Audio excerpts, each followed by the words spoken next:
Aloha and welcome to Cooking with Dino Mama.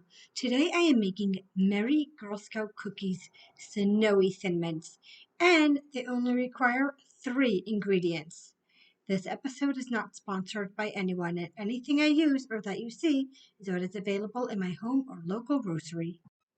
All you need is one box of thin mints, 10 ounces of white chocolate melts, and three peppermint candy canes. Perhaps you get a little carried away during cookie season, or you just have too many leftover thin mints in your freezer, or a last minute party that you need to bring something delicious to. Here's a dino joke. Why do museums exhibit old dinosaur bones? Because they can't afford the new ones. First thing I'm going to do is ready the snow. Melt the white chocolate melts as instructed on the package. I couldn't find white chocolate, so I used sugar cookie, and you truly can't tell the difference. You can also use white chocolate chips or a white chocolate baking bar if that's what you have available. Melt the chocolate according to the instructions.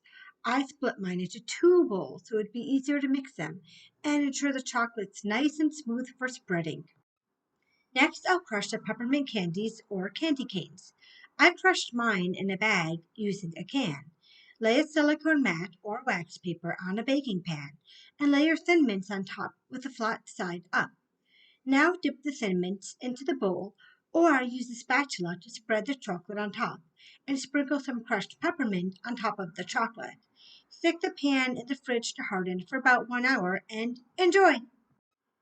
Thank you for joining me today in Dino Mama's Kitchen, and don't forget to like, share, and subscribe.